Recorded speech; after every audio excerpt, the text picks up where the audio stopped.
कि वो अपने उत्पादन को किसी अन्य राज्य में बेचे या वो अपने पास के किसी जिले में बेच सके। 70 साल बाद किसान को इस एक्ट के पास होने के बाद अब ये आज़ादी मिली है कि वो अपने उत्पादन को देश के किसी भी कोने के अंदर मनचाही रेट के ऊपर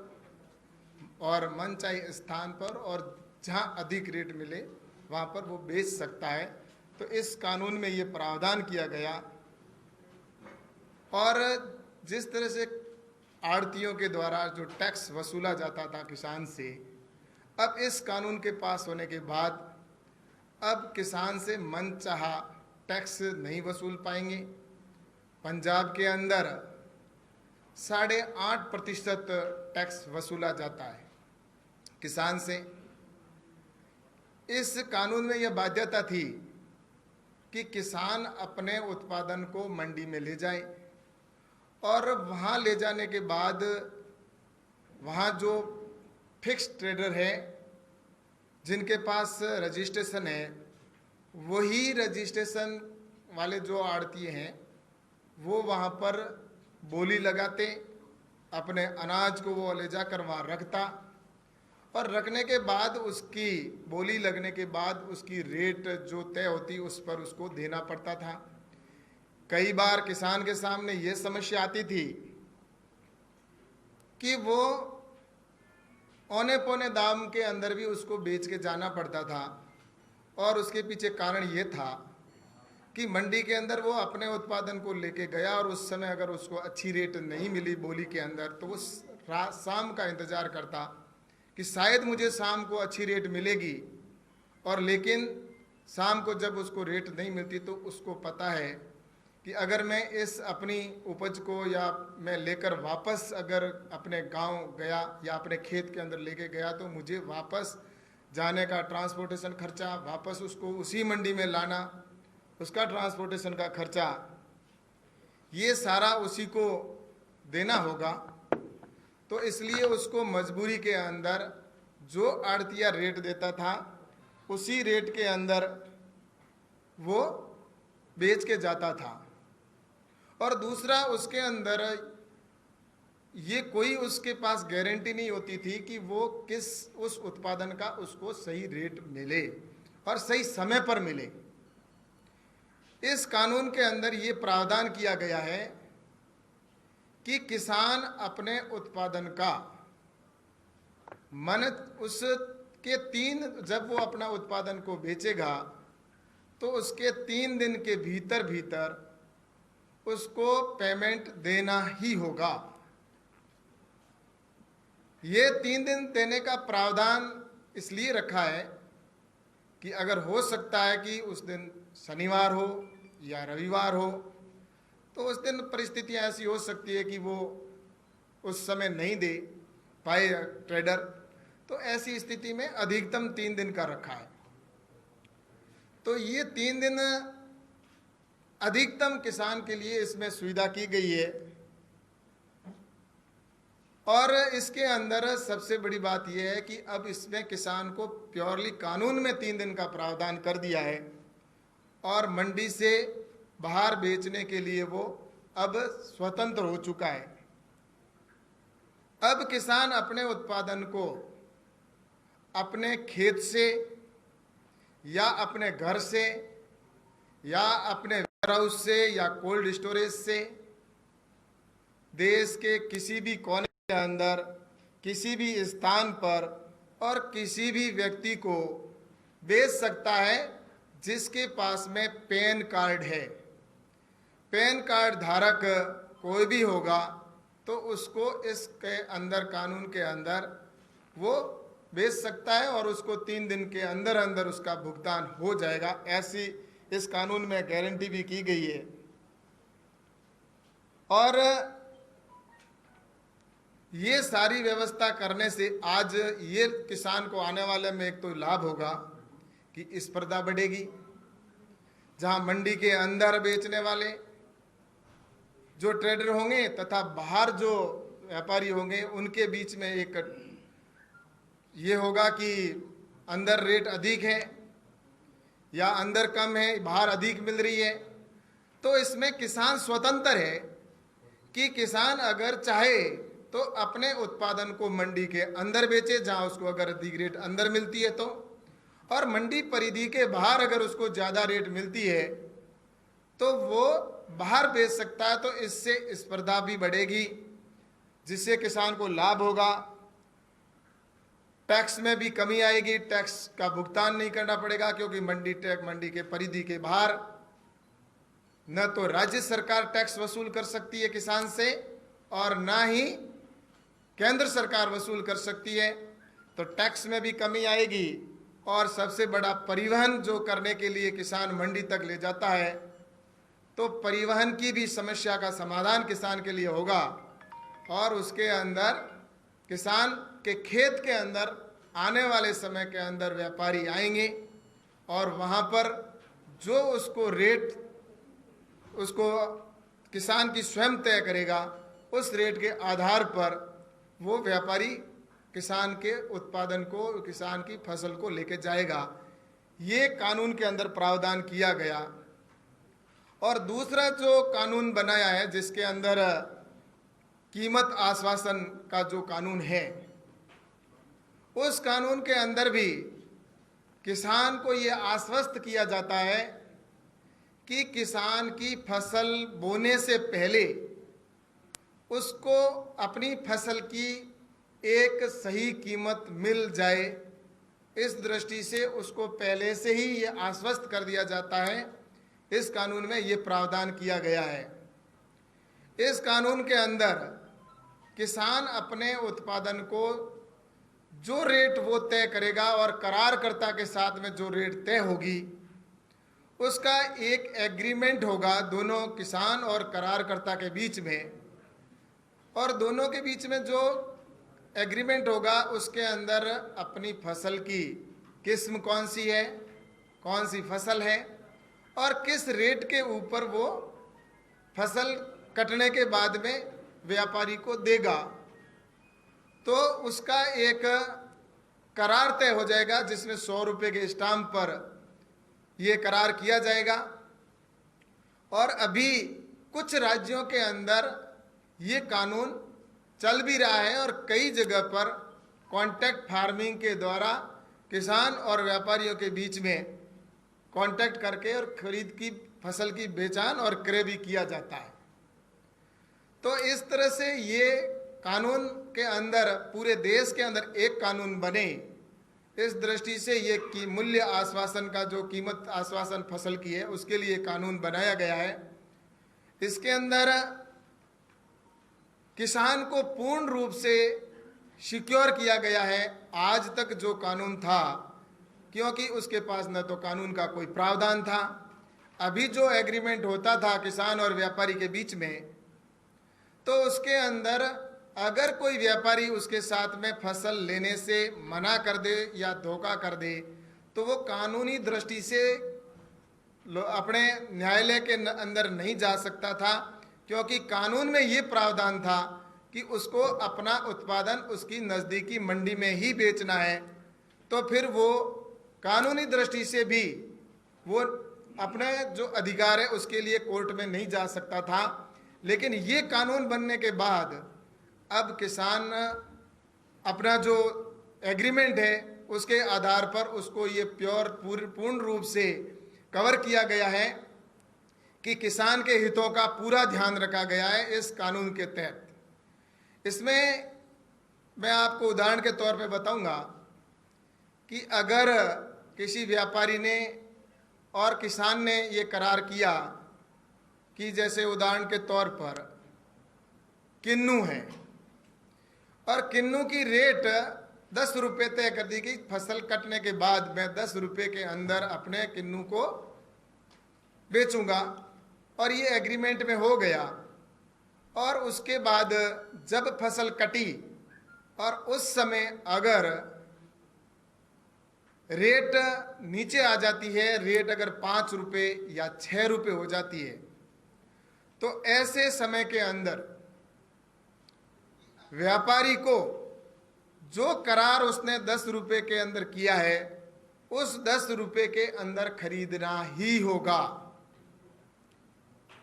और वो अगर नहीं खरीदता है तो उसके खिलाफ कानूनी कार्रवाई की जाएगी। ये कानून में प्रावधान किया गया है। वहीं अगर किसान फसल के समय में अगर रेट बढ़ जाती है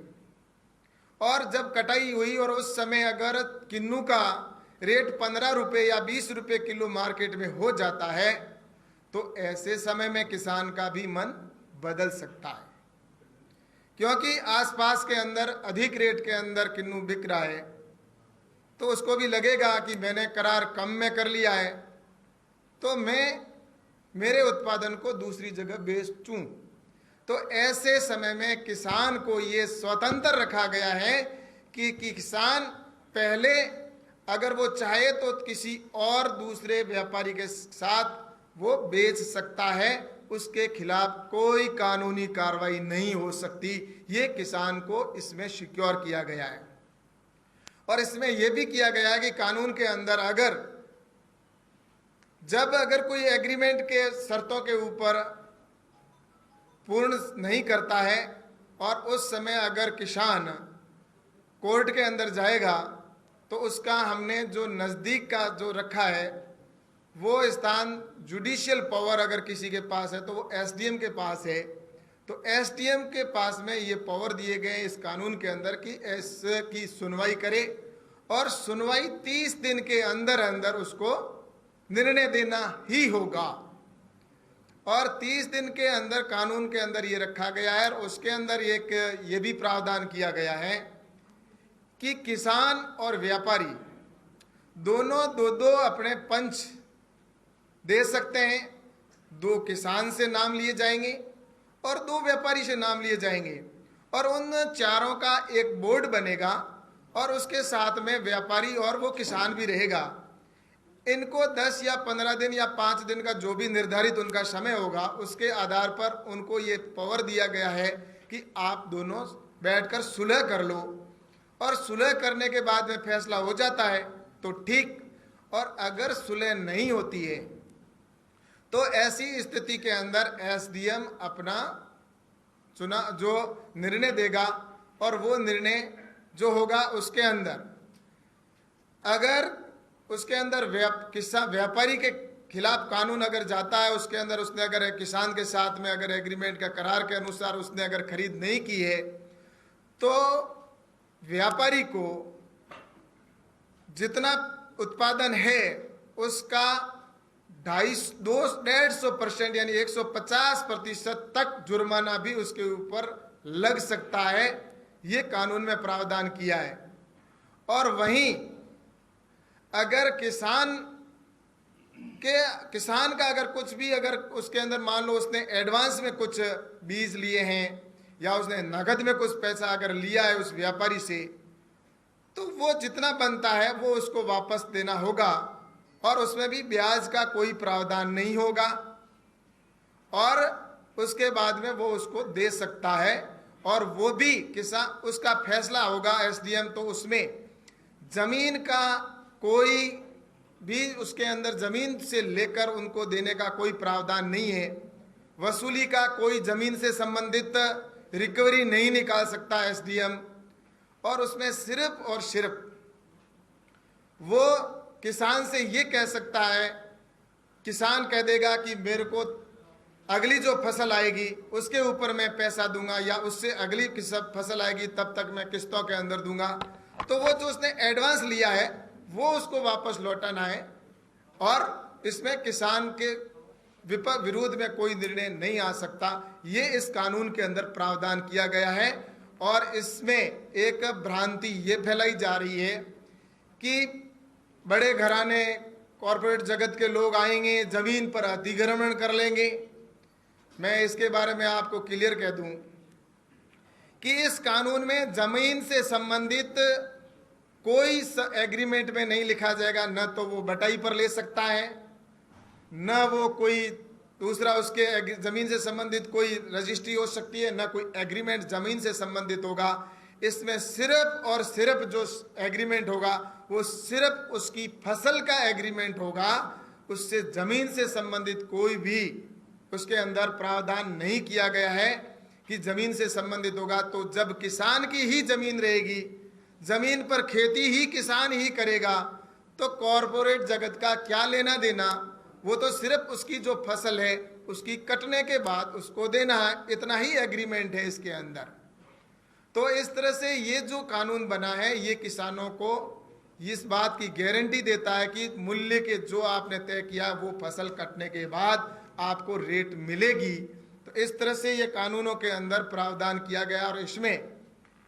अगर कोई किसान के खेत के अंदर कोई उसने इंफ्रास्ट्रक्चर खड़ा कर दिया, अगर उस जिस ट्रेडर है वो अगर कोई व्यापारी आता है और वो वहाँ पर कोई कोल्ड स्टोरेज उसके खेत के अंदर बना देता है, या कोई वेयर हाउस बनाता है, या किसी कोई रूम बना कर दे देता है और कि ये